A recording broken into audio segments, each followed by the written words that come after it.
ہمارے ہیں حسین. کون حسین؟ جن پر درود و سلام آل رسول صلی اللہ علیہ وآلہ وسلم کے وہ امام کہ جنہوں نے پیغام حق، پیغام رسول صلی اللہ علیہ وآلہ وسلم اور پیغام قرآن میدان کربلا میں نافذ کر کے دکھا دیا. راکب دوش نبی بلغ العلا کمالہ، ہے انہی کے دم سے یہ روشنی کشفت دجا بجمالہ. اور نانا نبی بابا علی حسنت جمیع خصالہ، یعنی حسین ابن علی صلو علیہ وآلہ. ناظرین کرام، آج یوم عاشور ہے، قربانیوں کا جہاں یاد کرنے کا دن ہے، تجدید عہد وفا کا دن ہے. آج رسول اللہ صلی اللہ علیہ وآلہ وسلم اور آل رسول صلی اللہ علیہ وآلہ وسلم پر کثرت سے درود و سلام بھیجنے کا بھی دن ہے. اور میرے نبی صلی اللہ علیہ وآلہ وسلم نے اس درود کو پسند نہیں فرمایا جس میں آپ کی آل پر درود نہ بھیجا جائے. آپ کے ارشادات کا مفہوم ہے کہ اس نے جفا کی جس نے مجھ پر درود بھیجا اور میری آل کو، میری اولاد کو فراموش کر دیا. تو جب بھی درود پڑھیں صلی اللہ علیہ وآلہ وسلم ضرور پڑھیں، کیونکہ آپ کی آل کی قربانیوں نے، جو آپ صلی اللہ علیہ وآلہ وسلم نے ارشاد فرمایا تھا کہ حسن مجھ سے ہے اور میں حسن سے ہوں، حسین مجھ سے ہے اور میں حسین سے ہوں. یہ جو میں حسین سے ہوں اور میں حسن سے ہوں، یہ شہادت سری اور شہادت جہری، اصل میں شہادت مصطفیٰ صلی اللہ علیہ وآلہ وسلم ہے. ہما بریک پر جانے سے پہلے جیسے میں نے ایک سوال آپ سب کی خدمت میں چھوڑا تھا، اس کے جواب کی طرف آؤں گی. کیا ان قربانیوں کو آج کا مسلمان، اور خاص طور پر جب میں چادر زینب کی بات کرتی ہوں، تو کیا مسلمان عورت اس کو اون کر رہی ہے، اس کا احساس کر رہی ہے؟ دیکھیں نورید، بہت افسوس کے ساتھ کہنا پڑ رہا ہے کہ اب اسلام اور اسلام کی قدریں ہماری زبانوں تک رہ گئی ہیں.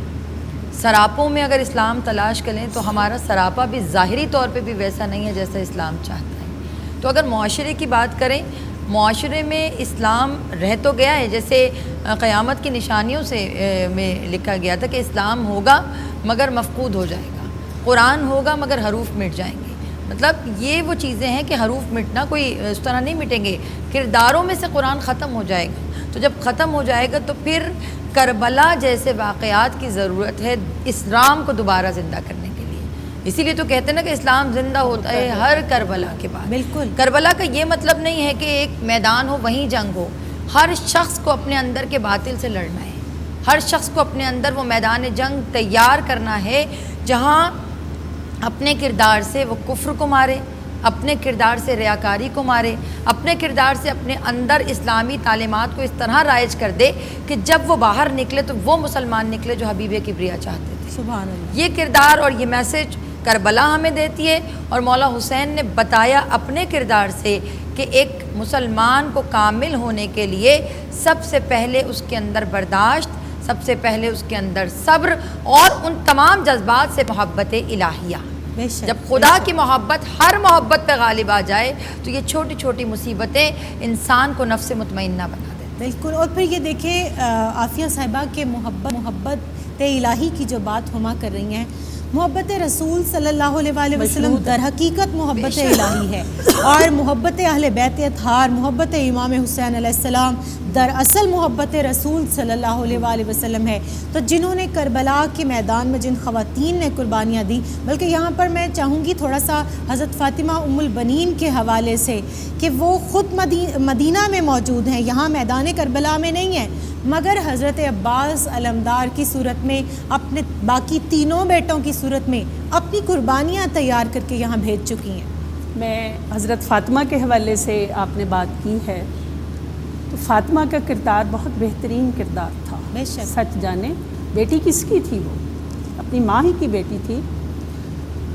نبی صلی اللہ علیہ وسلم نے جس وقت حضرت فاطمہ کی شادی حضرت علی سے کی تو کیسا باپ تھا اور کیسی بیٹی تھی کہ بیٹی کے کان میں آہستہ سے یہ بات کہی کہ میں تجھے ایک اسرت زدہ شخص کے سپرد کر رہا.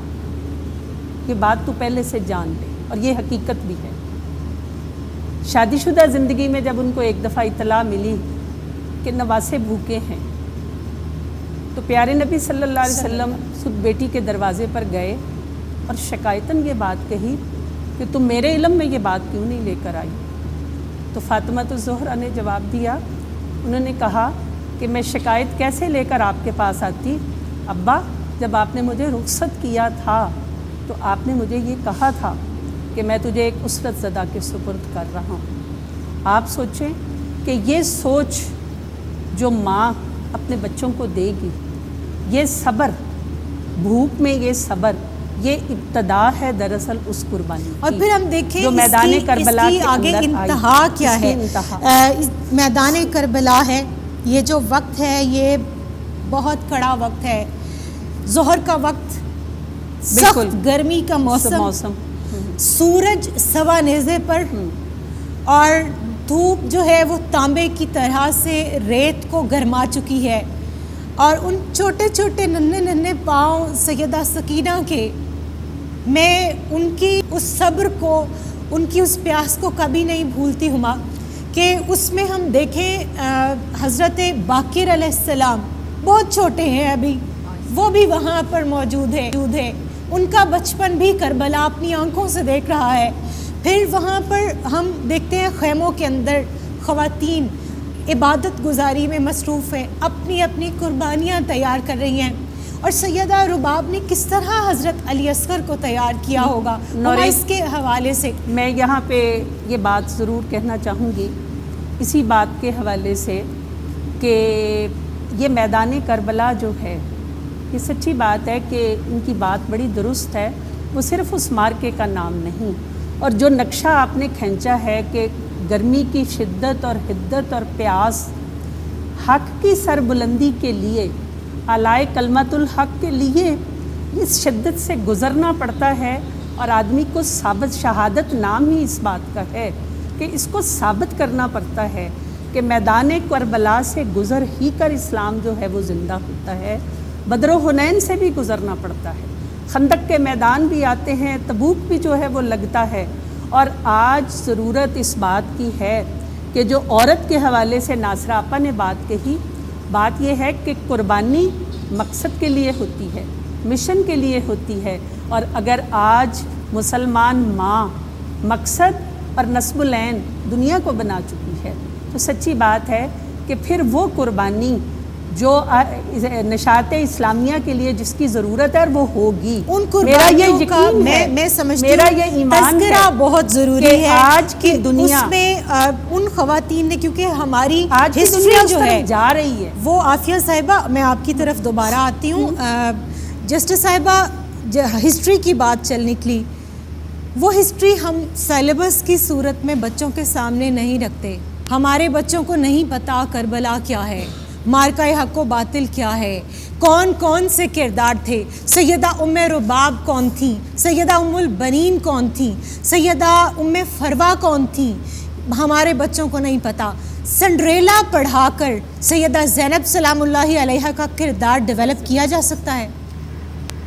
میں بڑی حیرت زدہ ہو جاتی ہوں کہ ہمارے زمانے میں نے جب اسکول جانا شروع کیا، ابھی انگریزوں کا راج تھا، میں کچی میں تھی تو پاکستان بن گیا الحمدللہ، لیکن اس وقت جو نصاب تھا، مجھے یاد ہے میں دوسری یا تیسری میں تھی، تو ایک مشہور مرثیہ، اور مجھے کبھی بھولے گا نہیں، اور میں پڑھتی تھی تو مجھے رونا آتا تھا، اور اس کے میں تھوڑے سے اگر مجھے یاد آ جائیں تو میں بتاؤں۔ جی بسم اللہ۔ لباس ہے پھٹا ہوا، غبار میں اٹا ہوا، تمام جسم نازنی چھدا ہوا کٹا ہوا، یہ کون ذی وقار ہے، غضب کا شاہ سوار ہے، کہ ہے ہزاروں قاتلوں کے سامنے ڈٹا ہوا، یہ بل یقی حسین ہے، نبی کا نور عین ہے۔ بس مجھے اتنا ہی ابیات ہے، لیکن ابیات سوچیں میں 5-6 سال کی تھی جب میں نے یہ پڑھا، اور مجھے آج تک کیونکہ اس عمر میں جو چیزیں بچوں کے ذہن پہ نقش کر دی جاتی ہیں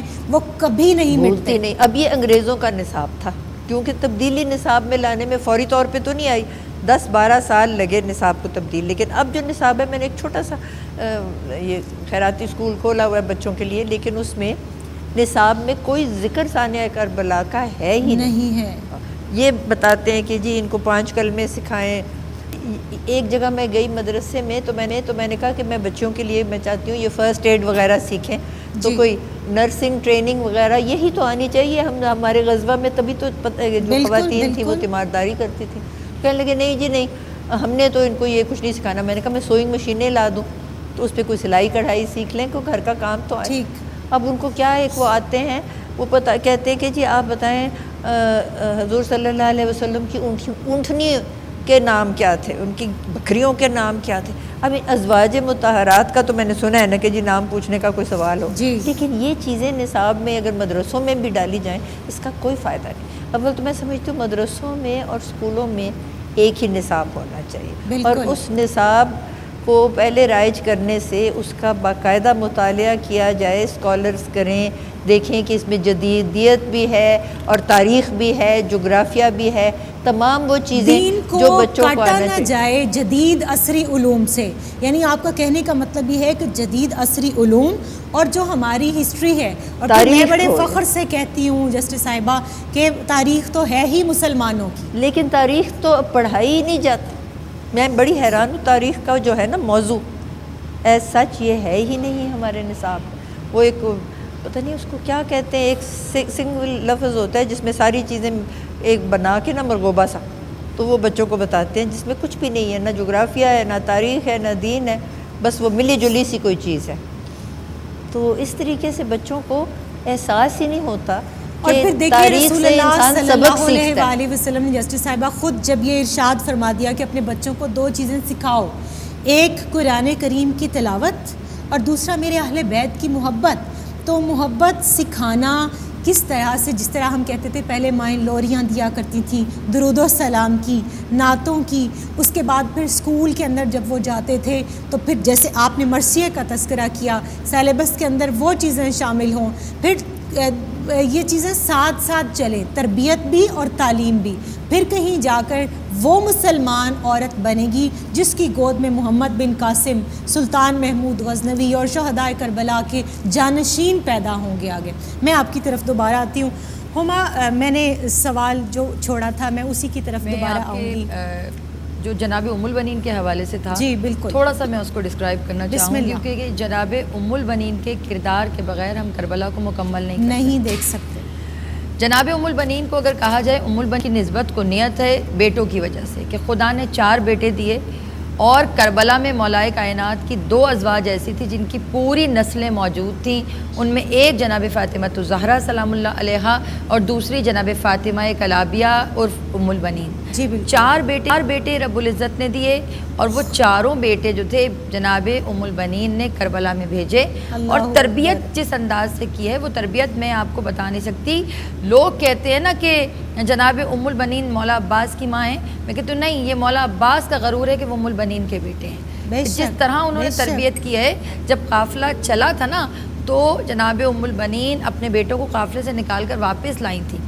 دوبارہ مدینے بلا کر دوبارہ جب مدینے لے کر آئی ہیں تو لوگوں میں ہلچل ہو گئی کہ شاید انہوں نے روکنا چاہا ہے بچوں کو, جس میں جناب رقیہ اور ان کے جو 4 بیٹے ان کو لے کر آئی ہیں, اور لا کر کیا عشق رسول کی انتہا, عشق الہیہ کی انتہا کرداروں میں سے اور ان کے جملوں سے تھی. لے جا کر روضہ رسول پہ کھڑا کیا اپنے بچوں کو, اور اپنے بچوں کو کھڑا کرنے کے بعد روایتیں کہتی ہیں کہ چراغ بجھایا اور سر سے چادر اتاری. مولا غازی کی غیرت کائنات میں مشہور ہے.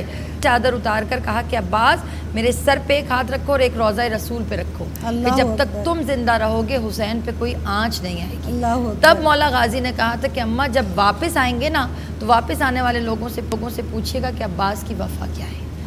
تو جناب ام البنین کی بیٹی جناب رقیہ شام کے بازاروں میں جب کوئی پتھر مارتا تھا نا, اور جب وہ دیکھ لیتی تھی کہ پتھر جناب زینب سلام اللہ علیہا کی طرف آ رہا ہے, تو وہ بی بی کے سامنے آ کے کھڑی ہو جاتی تھی اور مدینے رخ کر کے کہتی تھی کہ میری ماں گواہ رہنا کہ میں نے اپنی زندگی میں زینب کو ایذا نہیں ہونے دی. سبحان اللہ. اور پھر تربیت, جیسے ماں کی بات کر رہے تھے, مجھے یاد آتا ہے ہما کہ جب سیدہ کائنات فاطمہ الزہرا رضی اللہ تعالیٰ عنہ کے وصال کے بعد سیدنا علی کرم اللہ وجہ ان کو بیاہ کر لائے ہیں, تو وہ دہلیز پکڑ کر بیٹھ گئیں بالکل اور رونے لگ گئیں, اور پھر اس کے بعد وہ کہتی ہیں کہ میں اس گھر میں مالکہ نہیں خادمہ بن کر آئی ہوں. اور پھر جب وہ یہ کہتی ہیں کہ مجھے اے مولا کائنات مجھے فاطمہ کہہ کر مت بلایا کریں. حسن و حسین علیہ السلام کو اپنی ماں کی یاد آتی ہے, ان کا دل غمزدہ ہوتا ہوگا. اور پھر جس طرح سے اپنے بیٹے حضرت عباس علمدار سے کہا, دیگر اپنے بیٹوں سے کہا کہ یہ آقا زادے ہیں اور آقا ہیں, ان کو بھائی مت کہنا. یہ تربیت جب ماں کی ہوگی تو پھر محبت اہل بیت اطہار کا حق ادا بھی ہوگا. آخری لمحے پہ جب حضرت عباس کی شہادت ہو رہی تھی نا, اور مولا حسین کے زانوں پہ حضرت عباس کا سر تھا, تو حضرت عباس کی وفا کی انتہا بتا رہی ہوں کہ کتابوں میں لکھا ہے کہ 7 مرتبہ مولا حسین نے اب مولا عباس کے سر کو زانوں پہ رکھا اور 7 مرتبہ انہوں نے نیچے رکھا ہے. تب مولا حسین نے پوچھا تھا, عباس کیا تکلیف ہے, کیوں تم اپنا سر میرے زانوں پہ کیوں نہیں رکھ رہے؟ تو مولا کی وفا کی یہ انتہا تھی کہ مولا میں سوچ رہا ہوں کہ آج میرا دم تو آپ کے زانوں پہ نکلے گا, کل آپ کا دم کس کے زانوں پہ نکلے گا. یہ جو وفا کی انتہا ہے, یہ وفا جناب ام البنین نے اس گھٹی کی طرح عباس کے لہو میں ڈال دی تھی کہ مرتے مر گئے. اور حسین کہتے رہے کہ عباس آخری مرتبہ تو بھائی کہہ دو, اور عباس کے لبوں پہ بھائی کا جملہ نہیں. ہم ان کو مردہ تو کہہ ہی نہیں سکتے, قرآن کی نص سے ثابت ہے کہ یہ زندہ ہیں اور اللہ کے ہاں رزق پاتے ہیں. پھر سیدنا عباس علمدار جن کی وفا کے لیے وہ شاعر نے بڑی خوبصورت بات کی کہ وفا کی آخری منزل کا نام ہے عباس, اور کمال صبر و رضا کو حسین کہتے ہیں. سیدنا عباس علمدار علیہ السلام کا تذکرہ عافیہ صاحبہ, میری زندگی کے اندر میرا جتنا دودھ سا مطالعہ ہے, جب میں اولیاء کرام کی کرامات کو پڑھتی ہوں تو جو مجھے بہت زیادہ ایک کرامت انسپائر کرتی ہے وہ سیدنا عباس علمدار علیہ السلام کے روضے کے گرد طواف کرتا ہوا پانی ہے. اب اس میں یہ جو پانی ہے یہ میرے لیے استعارہ ہے. سب سے پہلا استعارہ تو فرات کی وہ لہریں کہ جو یقیناً حق مانگتی ہوں گی, اور لہریں اپنے کناروں سے سر پٹکتی ہوں گی کہ ہمیں اجازت دے دیں کسی طرح ہم سکینہ کے لبوں تک پہنچ جائیں, کسی طرح ہم علی اصغر کے لبوں تک پہنچ جائیں. اور جو مشکیزہ سیدنا عباس علمدار نہیں لے جا سکے تھے, شاید اس کا بہہ جانے والا وہ پانی آج تک معافی مانگتا ہے. اور دوسرا استعارہ میرے نزدیک وہ ہے کہ شاید یہ امت کے ندامت کے آنسو ہوں کہ آپ نے ہماری خاطر پیاس برداشت کی تھی, ہم آپ کے بچائے ہوئے اس دین پر اس طرح سے عمل پیرا نہیں ہو سکے. آپ اس قربانی کو کس طرح دیکھتی ہیں؟ حالات کی بڑی اچھی تصویر جو ہے وہ آپ نے جو ہے اپنے الفاظ میں بڑے عمدہ الفاظ میں کھینچی ہے. میں اس موقع پر یہ بات کہوں گی کہ سب سے بڑی کرامت جو ہے اس دور میں بھی اور اس دور میں بھی حق کو پہچاننا ہے, اور اس سے بڑھ کر کوئی کرامت جو ہے اس حق کی شہادت دینا اور پھر کسی میدان جنگ کے اندر شہادت کو پا لینا ہے, جو آل رسول نے اس دور کے اندر ثابت کی. میری بہت اچھی بہن ابھی بات ہو رہی تھی تعلیم کی اور تربیت کی. اقرا بسم ربک الذی خلق جس تعلیم کی طرف اشارہ ہے دراصل انسان سازی کی تربیت ہے, جو حق اور باطل کو پہچان سکے, جس کے اندر سے سیرت و کردار پیدا ہو.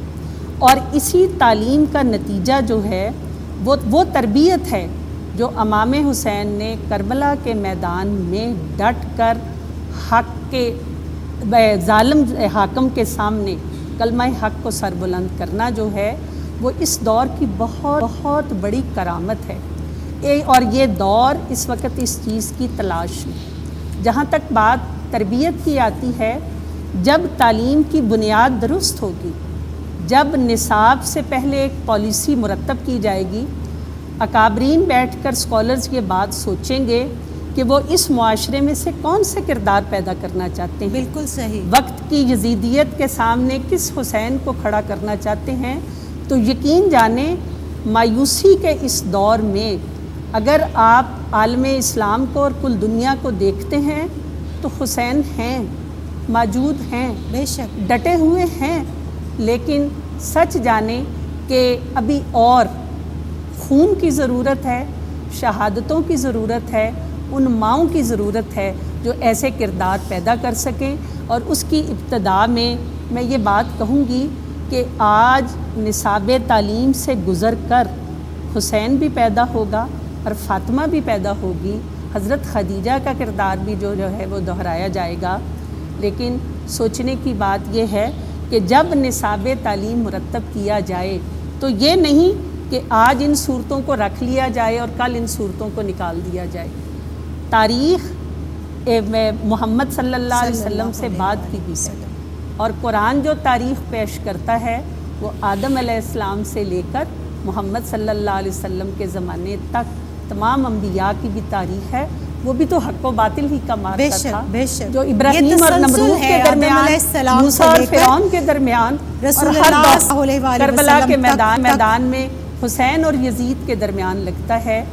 میری آج کے اس موقع کے حوالے سے میں یہ چاہوں گی کہ سچ جانیں کہ ہم خود جاگ جائیں، اپنے اندر کے باطل کو پہچان لیں، اپنی اولاد کو، اس لیے کہ میں جتنی سچ ہوں گی میری اولاد بھی اتنی سچ ہوں۔ بالکل صحیح آپ نے بجا فرمایا، لیکن ناظرین ابلیس کی مجلس شورا علامہ اقبال رحمۃ اللہ علیہ نے بہت گہری نظر سے اس معاشرے کو دیکھا، اس کی نبض پہ ہاتھ رکھا اور پھر انڈیکیٹ کیا کہ جو اسلام دشمن عناصر ہیں وہ کیا چاہتے ہیں کہ ہے یہی بہتر الہیات میں الجھا رہے، یہ کتاب اللہ کی تعویلات میں الجھا رہے، اور یہ جو لابی ہے پوری اسلام کے خلاف یزیدیت کی، وہ کیا چاہتی ہے کہ یہ فاقہ کش کے موت سے ڈرتا نہیں ذرا، روح محمد اس کے بدن سے نکال دو، اور فکر عرب کو دے کے فرنگی تخیلات اسلام کو حجاز و یمن سے نکال دو۔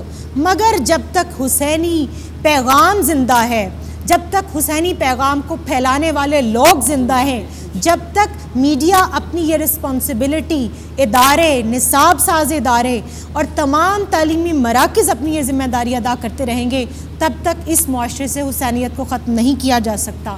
بڑھتے ہیں سوز و سلام کی طرف۔ حافظ ذیشان صاحب ہمارے ساتھ ہیں۔ حافظ صاحب، آپ سے گزارش ہے کہ سوز و سلام شامل کریں۔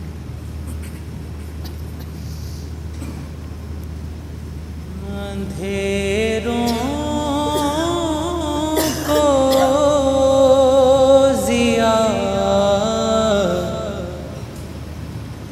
دینے چلا ہے، دینے چلا ہے، اندھیروں کو ضیا دینے چلا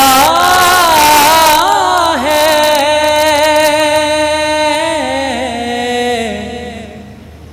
حسین حق کی صدا دینے چلا ہے، دینے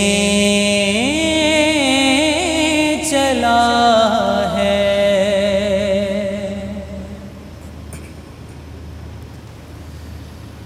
بقا دیتا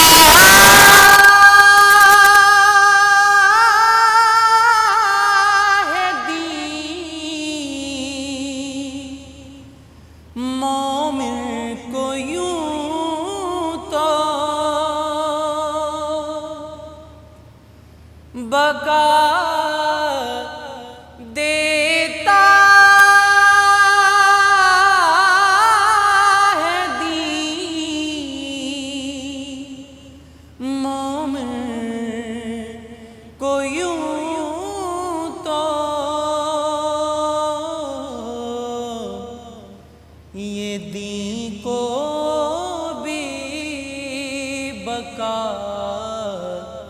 دینے چلا ہے، دینے چلا ہے۔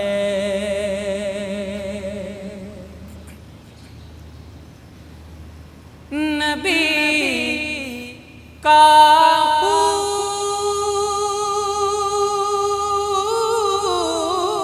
خون ہے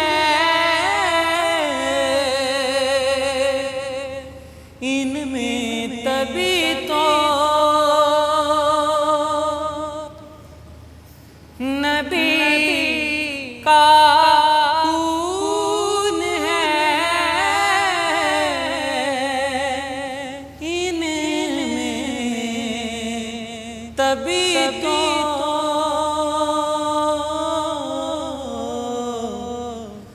لو دشمن کو دعا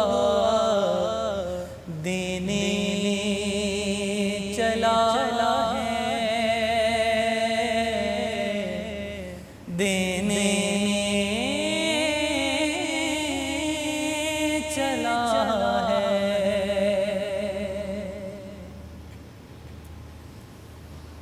لو بنتے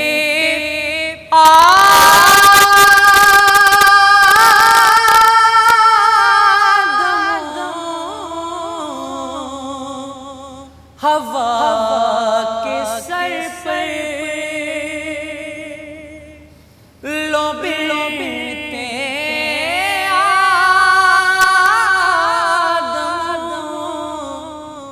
ہوا کے سر پر، یہ زہرا کی ردا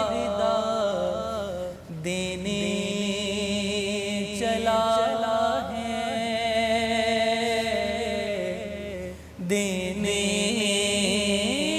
چلا ہے، یہ زہرا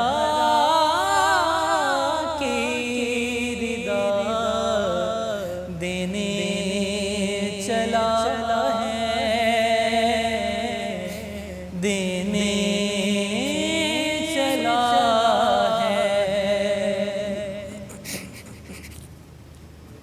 جسے کہتی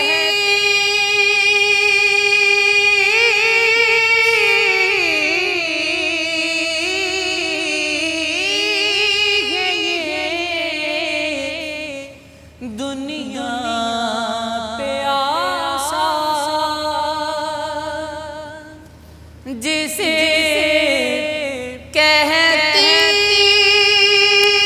ہے یہ دنیا پہ آسان،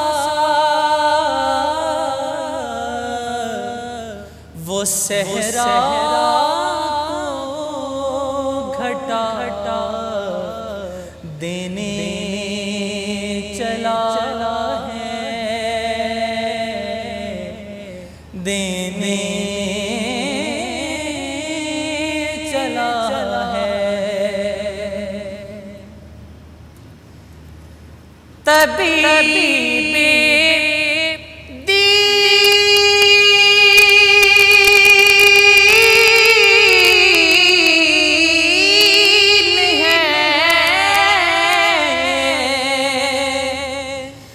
حاکم یہی تو طبیب دین ہے،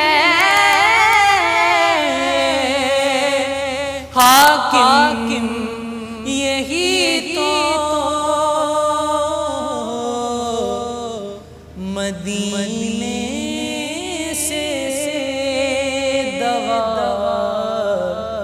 دینے چلا ہے،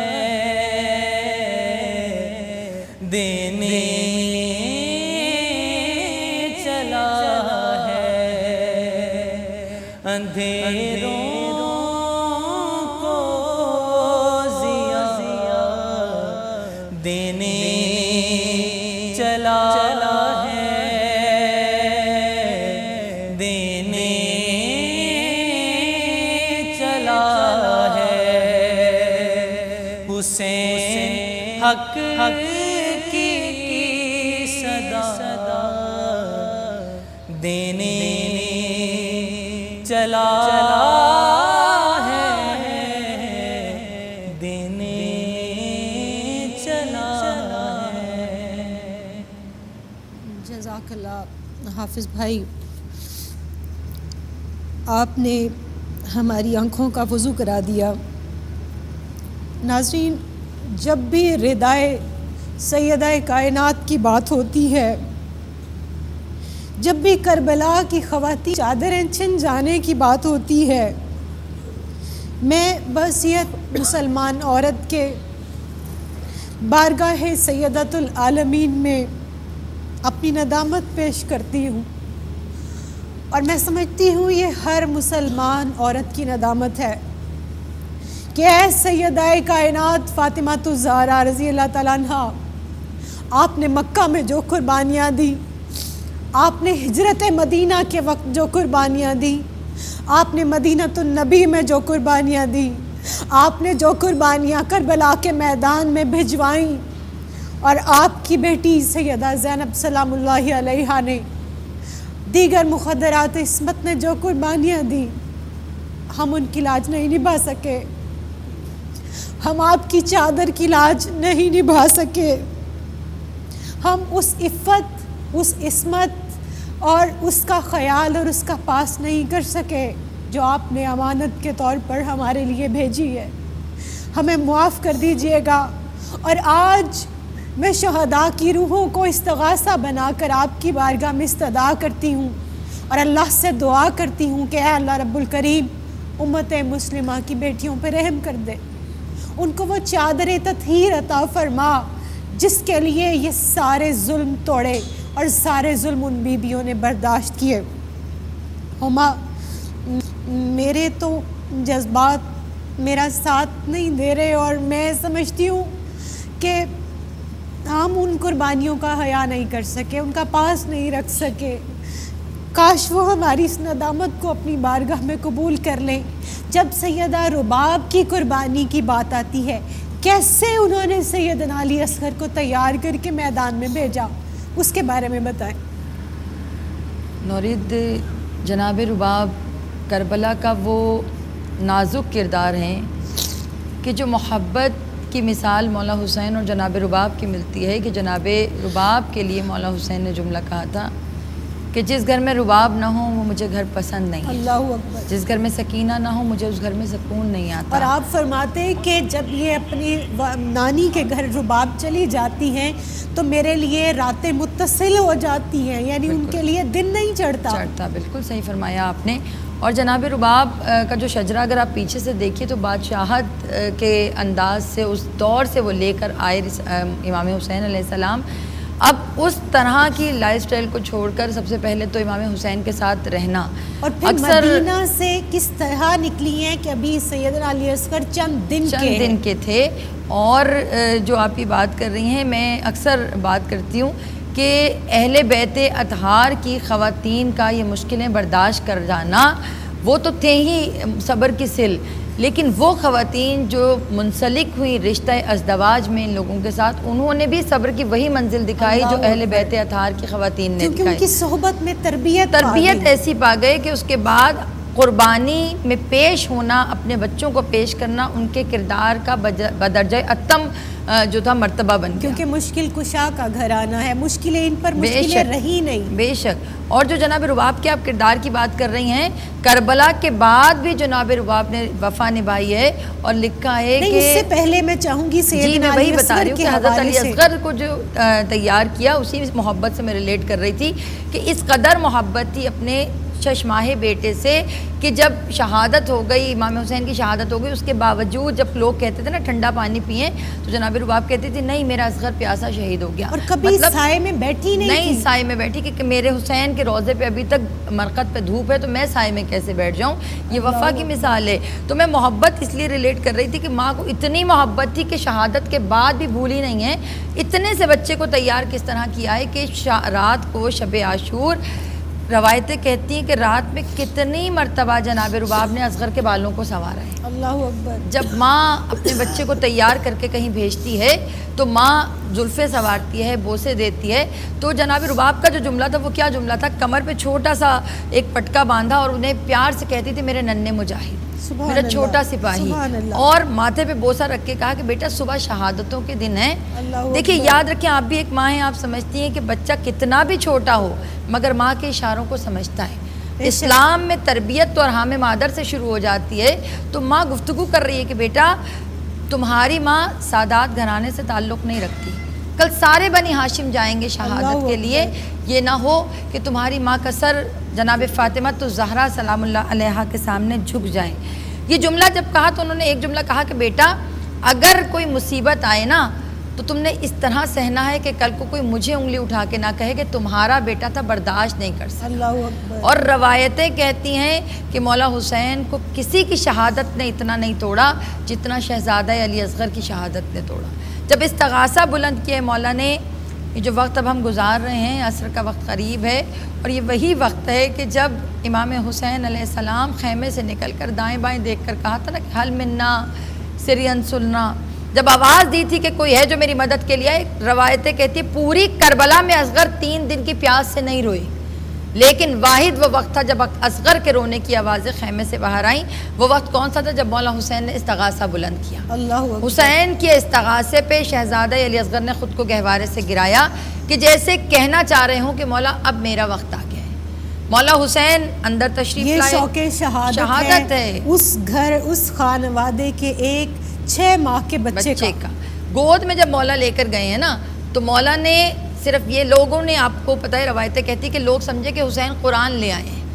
تو مولا حسین نے کہا تھا حسین قرآن نہیں لائے کیونکہ میں خود مجسم قرآن ناطق ہوں. تم تو لکھے ہوئے قرآن کو پڑھتے ہو, ہم قرآن کو عمل میں ڈھال کے بتاتے کہ قرآن کیا ہے. اللہ. پھر مولا نے وہ حضرت علی اصغر کو جب رکھا اور رکھنے کے بعد کہا کہ میں اس کو یہاں لٹا رہا ہوں, تم یہ نہ سمجھو کہ میں اس کے بہانے سے پانی مانگ رہا ہوں. یعنی مولا نے بھی سامنے والے لشکر کو انتہا تک لے گئے کہ میں دیکھتا ہوں کہ تم اخلاقیات سے کتنا گرتے ہو. اللہ. اور روایتوں میں لکھا ہے جب مولا نے ہاتھ میں اٹھایا اور حرملہ نے جب تیر چلایا تو تیر گلوئے شہزادہ علی اصغر سے گزر کر امام حسین کے بازو میں پیوست ہوا, اور تب وہ بچہ مسکرا کے اپنے بابا کی طرف دیکھا. اور جب مسکرائے تھے نا تو جناب رباب نے شہادت کے بعد حسین سے پوچھا تھا کہ مولا حسین صرف ایک سوال ہے. پوچھا کیا؟ کہا صرف اتنا بتا دیجئے کہ میرے بیٹے نے شہادت کے وقت آپ کو تنگ تو نہیں کیا. اللہ اکبر. تب حسین نے کہا تھا کہ رباب تمہارا بیٹا تو ایسے شہید ہو گیا کہ قیامت تک کی نسلیں اس کی شہادت پہ. اور اس قدر مظلوم شہادت کہ امام علی مقام علیہ السلام اتمام حجت فرما رہے ہیں کہ کسی طرح یہ جو فوج اشکیا ہے یہ دوزخ سے بچ جائے, یہ جہنم کی آگ کے عذاب سے بچ جائے. اس اتمام حجت کے لیے سیدنا علی اصغر کو لے کر گئے ہیں کہ تمہاری دشمنی مجھ سے ہے نا, تم میرے خون کے پیاسے ہو نا, اس 3 دن کے پیاسے 6 ماہ کے بچے سے تو تمہاری کوئی دشمنی نہیں, اس کو پانی دے دو. اور عافیہ صاحبہ جب میں پڑھتی ہوں کہ 100 شعبہ تیر, تو میں سوچتی ہوں کہ جب وہ تیر بن رہا ہوگا تو اس کو اپنی بدقسمتی پہ خود بھی رونا آتا ہوگا کہ میں جو اونٹ کو نہر کرنے والا تیر ہے میں کس بچے کے لیے بنایا جا رہا ہوں جس کا قد بھی مجھ سے چھوٹا ہے. تو ظلم ایک طرف انتہا کو پہنچ گیا اور دوسری طرف صبر بھی انتہا کو پہنچ گیا. اس قربانی کو امام علی مقام علیہ السلام نے کس طرح بارگاہ رسالت مآب صلی اللہ علیہ وسلم میں پیش کیا. ظلم پھر ظلم ہے, بڑھتا ہے تو مٹ جاتا ہے.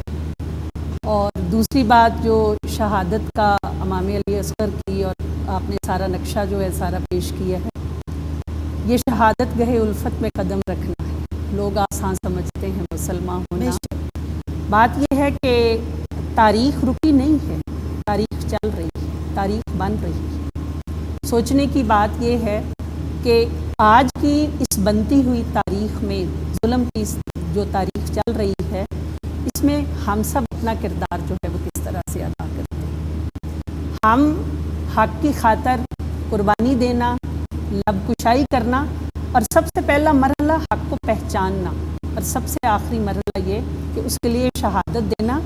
اور یہ کم سنی کی شہادتیں, یہ خاندان رسول کی نسل کا کٹ جانا جو ہے, یہ دراصل یہ ہے کہ اسلام زندہ ہوتا ہے ہر کربلا. اور پھر جو سورہ بقرہ میں رب الکریم نے ارشاد فرما دیا نا کہ والذین یؤمنون بالغیب ویقیمون الصلاۃ ومما رزقناہم ینفقون, یہ اس آیہ کریمہ کا آج یہاں پر اطلاق ہو رہا ہے میدان کربلا میں. اور یہ سلسلہ آج کی دنیا میں اسی طرح سے چل رہا ہے. اور مجھے یوں لگتا ہے کہ یہ مجالس سچ جانے کہ 10 محرم کے بعد یہ پیغام رکنا نہیں چاہیے, اس لیے کہ دنیا تو ظلم سے اس وقت بھری ہوئی ہے. اور قافلہ حجاز میں ایک حسین بھی نہیں, حسین کو پیدا ہونا چاہیے, کھڑے ہونا چاہیے, ڈٹنا چاہیے, اور سب سے پہلے اپنے نفس کے سامنے، اپنے دل کے سامنے، اس لیے کہ میدان کربلا تو آپ کے گلی اور کوچوں میں، گھروں اور خاندانوں میں حق اور ظلم ہر روز لگتا ہے، لیکن اس کے آگے ڈٹنے کے لیے بہت لازم ہے کہ ایک شخص حق کی پہچان رکھتا ہو، قرآن سے، نبی صلی اللہ علیہ وسلم کی سنت سے، ان کے دین سے اور ان سے محبت میں آدمی جو ہے وہ نہ چاہ کر بھی بول اٹھتا ہے، اور یہی جو ہے یہ کربلا کا پیغام ہے، اور وقت کی بہت ضرورت ہے، اور اس میں میں یہ بات کہوں گی کہ وقت امت کی ماں کو جو ہے نا، جس نے بچے کو کھڑا کرنا ہے، حق شناس بنانا ہے، اس ماں کا قرآن سے، سنت سے اور تاریخ سے جتنا گہرا تعلق ہوگا، وہ اس ماں کی طرح جن کا انہوں نے نام لیا ہے کہ وہ اپنے بیٹے جناب ربابہ کی طرح حقیقتاً آج بھی وہ یہ ماں جو ہے اپنے بیٹے کو میدان حیات میں بھیجتے ہوئے یہ ضرور پیغام دے گی کہ تم حق شناسی سے اور ظلم کے سامنے کھڑے ہو کر میرے دودھ کی اور میری لاج رکھنا۔ بالکل جسٹس صاحبہ، اسی پیغام کو میں چاہوں گی آپ کی زبان سے بھی سننا۔ قُوْ أَنفُسَكُمْ وَأَهْلِيكُمْ نَارًا، اپنی ذات کو، اپنے نفس کو اور اپنے اہل و عیال کو آگ کے عذاب سے بچاؤ۔ ایک مسلمان کس طرح سے آج کے دور میں اپنے آپ کو آلائشوں سے، دنیاوی جو ہے لذتوں سے، اس حرص و ہوس کی زندگی سے، اس نفسا نفسی سے، اس دور فتن میں بچا کے تو اس جگہ اپنے آپ کو کھڑا کر سکتا ہے کہ وہ حضور علیہ الصلوۃ والسلام کے سامنے اور ان ہستیوں کے سامنے شرمسار نہ ہو۔ طریقہ 1 2 3 4 ٹپس بتا دیں۔ میں اس کے بارے میں آپ سے بہتر نہیں بتا سکتی، لیکن بات یہ ہے کہ ماں کی تربیت، علامہ اقبال دیکھیے ان کا خاندان بالکل ایک ادنا معیار کا ان کا تھا خاندان، لیکن وہ اپنی والدہ کے بارے میں کیا کہتے ہیں کہ تربیت سے تیری میں انجم کا ہم قسمت ہوا، ستاروں کے برابر، گھر میرے اجداد کا سرمایہ عزت ہوا۔ تو سرمایہ عزت کو علامہ اقبال نے کوئی خزانہ نہیں کمایا، جس وقت فوت ہوئے تو ان کے پاس کچھ بھی نہیں تھا، اور میں سمجھتی ہوں کہ یہ اللہ تعالیٰ نے مہربانی کی کہ ان کے بچے پڑھ گئے، جو انہوں نے کتابیں لکھی تھی نا اس کی رائلٹی، نہیں تو یہی ہوتا ہے نا سبق کہ جی مادی معاملات میں جاؤ، لیکن انہوں نے کیا سبق دیا اپنے بیٹے کو؟ میرا طریق امیری نہیں فقیری ہے، اور بیار عشق میں اپنا مقام پیدا کر، نیا زمانہ نئے صبح و شام پیدا کر۔ اب میں سمجھتی ہوں کہ اس عمر کے بچوں کو، 6-7 سال کے بچوں کو یہ ضرور سکھانا چاہیے ماں کو کہ اس کو سمجھ آئے۔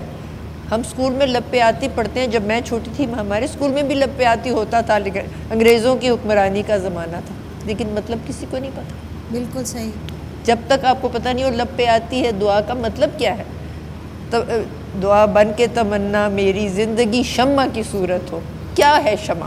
روشنی پھیلانا، اور یہ ہے کہ دور دنیا کا میرے دم سے اندھیرا ہو جائے۔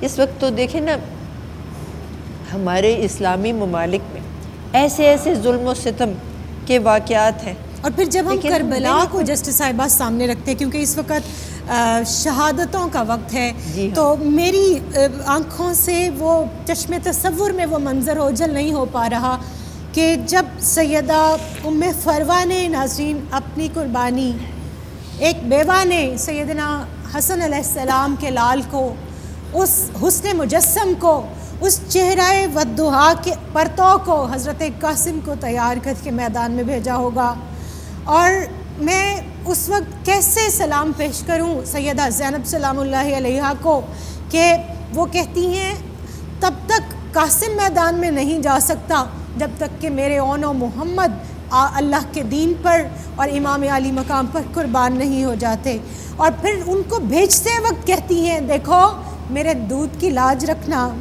دیکھو تم عبداللہ بن جعفر کے بیٹے ہو، تم جعفر طیار کے پوتے ہو، تم حیدر کرار کے نواسے ہو، لاج رکھنا۔ یہ مائیں، ان کی قربانیاں، ان کے حوصلے میری نظر سے اس وقت اوجھل نہیں ہو رہے، اس کو مزید آگے بڑھاتے ہیں۔ میں حافظ صاحب آپ سے گزارش کروں گی کہ اب سوز و سلام پیش کریں۔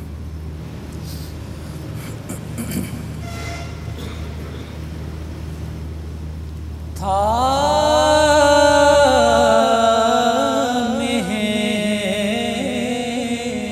صفت قافلہ،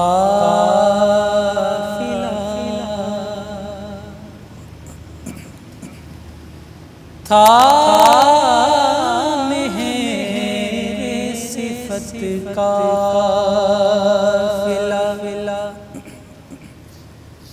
سالار کا چہرہ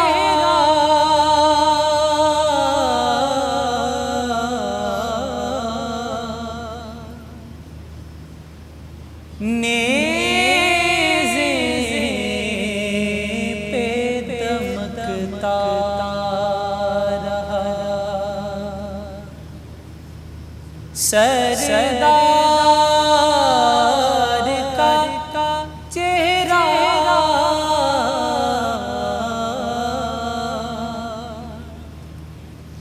تھا میرے صفت قافلہ،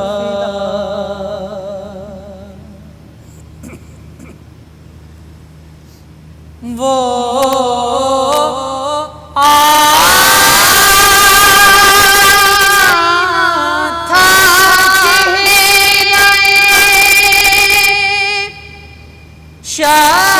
شبیر کے جس میں وہ آئینہ تھا،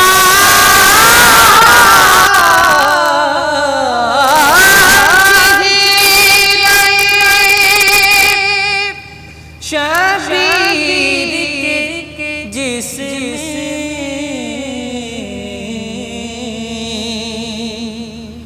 آتا تھا نظر، حیدر کرار کا چہرہ آتا تھا نظر،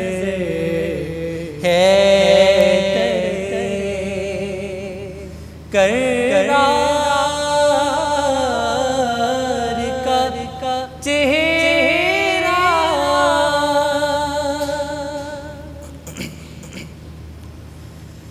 صد ہے وہ خود یوں بھرے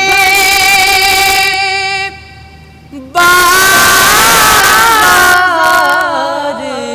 سے گزرے، صد ہے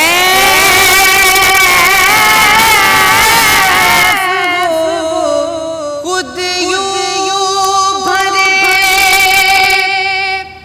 بازار سے گزرے، جس گھر نے نہ دیکھا کبھی بازار کا چہرہ، جس گھر نے نہ دیکھا کبھی بازار کا چہرہ،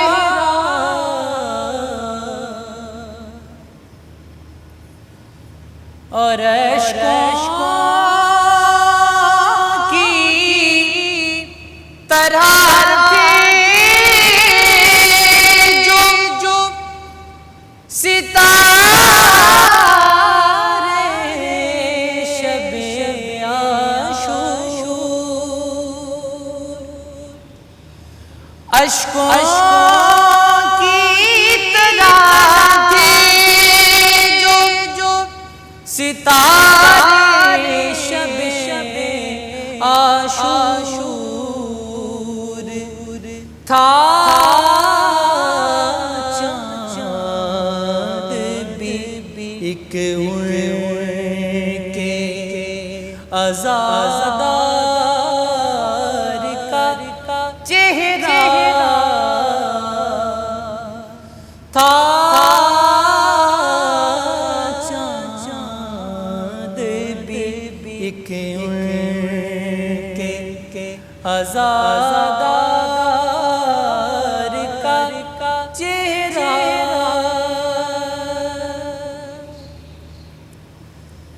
اور دیکھو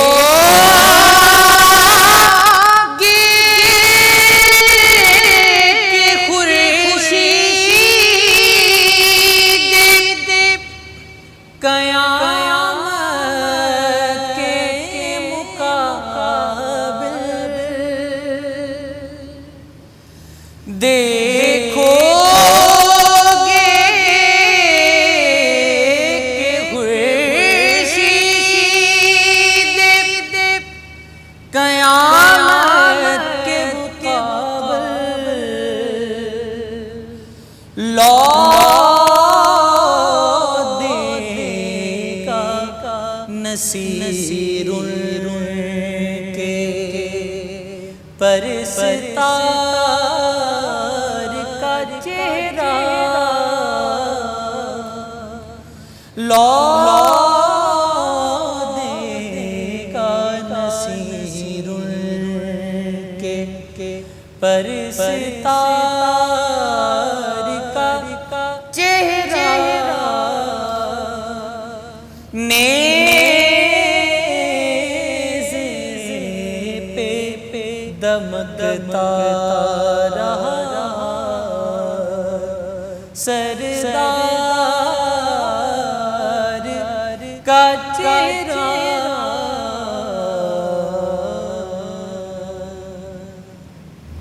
سبحان اللہ، جزاک اللہ۔ آب و دانہ میرے حسین کا ہے، ہر خزانہ میرے حسین کا ہے، اور ہر صدی تیرے بعد پنجتن کی، ہر زمانہ میرے حسین کا ہے، اور مثل ہو اس کی کوئی ناممکن، مثل ہو اس کی کوئی ناممکن، وہ گھرانہ میرے حسین کا ہے، اور کاٹ دو چاہے سر جھکے گا نہیں، سر اٹھانا میرے حسین کا ہے، اور آگ میں جاتے ہر کو دی جنت، کیا بچانا میرے حسین کا ہے، اور زندگانی کی ہار کر بازی جیت جانا میرے حسین کا ہے۔ جب امام علی مقام علیہ السلام نے سیدنا علی اصغر کا خون ہاتھ میں لے کر آسمان کی طرف اچھالا، تو پھر آسمان نے کیا کہا کہ اگر یہ خون میری طرف اچھال دیا تو میں تا قیامت ابر بارہ نہیں برسا سکوں گا۔ جب اس خون کو زمین پر ڈالنا چاہا تو زمین نے کہا اے امام، اگر اس خون کو مجھ پر ڈال دیا تو میں تا قیامت سبزہ نہیں اگا سکوں گی۔ اور امام علی مقام نے اس قربانی کو، اس خون کو اپنی داڑھی کو خضاب کیا اور کہا نانا جان گواہ رہیے گا، میں نے اپنی یہ قربانی بھی آپ کی بارگاہ میں پیش کر دی۔ ان تمام قربانیوں کا وقت ہے، اور امت مسلمہ کے ہر فرد کو جس نے لا الہ الا اللہ محمد رسول اللہ پڑھا ہے، اس کو یاد کرنا چاہیے کہ یہ قربانی میرے لیے پیش کی گئی تھی، یہ دین میرے لیے بچایا گیا تھا، اس کلمے کو مجھ تک پہنچانے کے لیے یہ تمام قربانیاں پیش کی گئی تھیں۔ اللہ رب الکریم ہمیں ان قربانیوں کو یاد رکھنے کی توفیق عطا فرمائے۔ آپ چاروں مہمانوں کا بہت شکریہ۔ اللہ رب الکریم اسی طرح کی مجالس تا عمر ہمیں سجانے کی توفیق عطا کرے، اس ذکر کو جاری و ساری رکھنے کے ساتھ ساتھ ہمیں اس ذکر سے جڑے رہنے کی توفیق عطا کرے۔ ذیشان بھائی آپ کا بہت بہت شکریہ، آپ نے سوز و سلام سے ہمارے قلوب و اذہان کو منور کیا۔ اللہ تعالیٰ بہت برکتیں عطا فرمائے۔ ناظرین رکنا ہے یہاں ہمیں ایک وقفے کے لیے، تھوڑی دیر میں آپ کی خدمت میں دوبارہ حاضر ہوتے ہیں۔